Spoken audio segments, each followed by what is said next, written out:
Halo semuanya, perkenalkan nama saya Muhammad Firman Abadi dari 11 Akuntansi 3. Di sini saya akan membuat video tentang ceramah informatif yang berjudul Bullying. Assalamualaikum warahmatullahi wabarakatuh. Yang saya hormati Bapak Ibu Guru serta teman-teman yang saya banggakan. Puji dan syukur kita panjatkan kehadirat Tuhan Yang Maha Esa. Karena atas rahmatnya kita masih diberi kesehatan dan kesempatan untuk berkumpul pada kesempatan ini. Pada kesempatan kali ini saya akan menyampaikan ceramah dengan tema bullying. Sebuah masalah sering dianggap sepele, namun dampaknya sangat besar dan nyata dalam kehidupan sehari-hari. Hadirin yang saya hormati, kita semua tentu sudah tidak asing lagi dengan istilah bullying.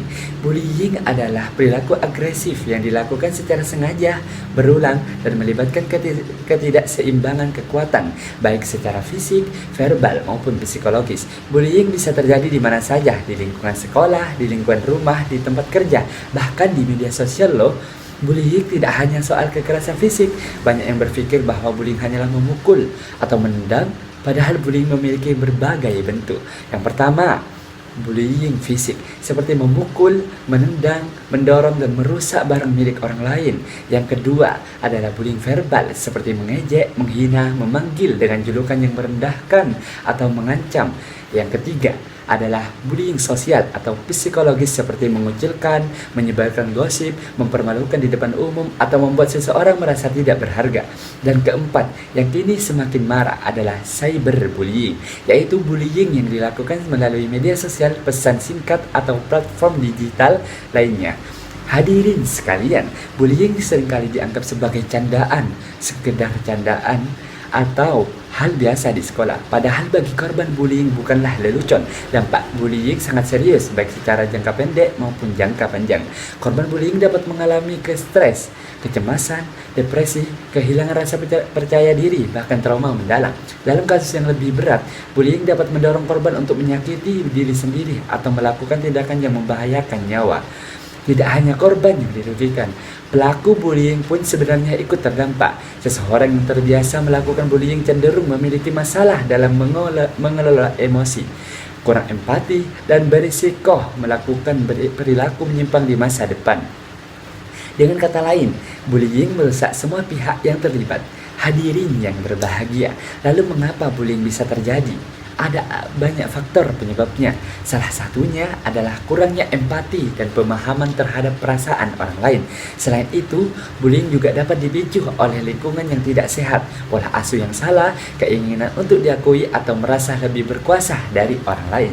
Di era digital ini, kemudahan berkomentar di media sosial tanpa memikirkan dampaknya juga memperparah terjadinya bullying.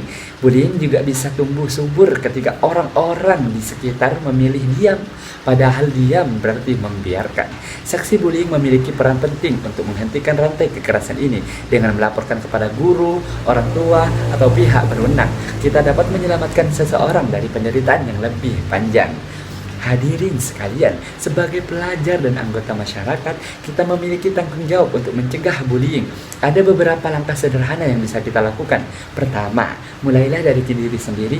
Gunakan kata-kata yang baik, hargai perbedaan, dan jangan menjadikan kekurangan orang lain sebagai bahan ejekan. Kedua, berani bersikap. Jika kita melihat tindakan bullying, jangan ikut menertawakan atau merekamnya. Berikan dukungan kepada korban dan laporkan kepada pihak yang berwenang.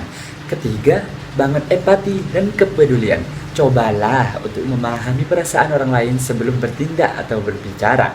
Ingatlah bahwa setiap orang memiliki latar belakang, perjuangan, dan masalah masing-masing yang tidak selalu kita ketahui.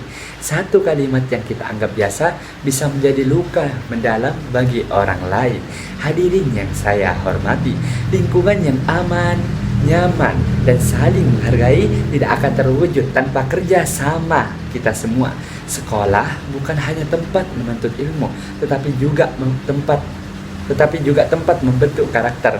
Dengan menolak bullying, kita sedang membangun generasi yang lebih beradab, berempati, dan martabat. Mari kita jadikan perbedaan sebagai kekuatan, bukan alasan untuk merendahkan. Mari kita jadikan kata-kata sebagai alat untuk menyemangati, bukan melukai. Dan mari kita jadikan diri kita bagian dari solusi, bukan bagian dari masalah. Demikian ceramah yang dapat saya sampaikan. Semoga apa yang saya sampaikan dapat menambah wawasan kita semua dan menumbuhkan kesadaran untuk bersama-sama melawan bullying dalam bentuk apapun. Hanya itu yang bisa saya sampaikan pada ceramah kali ini. Kurang lebihnya mohon maaf. Wassalamualaikum warahmatullahi wabarakatuh. Sebelum saya menutup video ini, izinkan saya menyampaikan pesan. Menyakiti orang lain tidak membuatmu kuat, justru menunjukkan kelemahanmu. Berhenti menjadi penindas, jadilah pahlawan. Hormati perbedaan, jangan jadikan alasan untuk menyakiti. Tindakanmu bisa menyelamatkan hidup seseorang. Jangan biarkan bullying merusak mereka. Salam.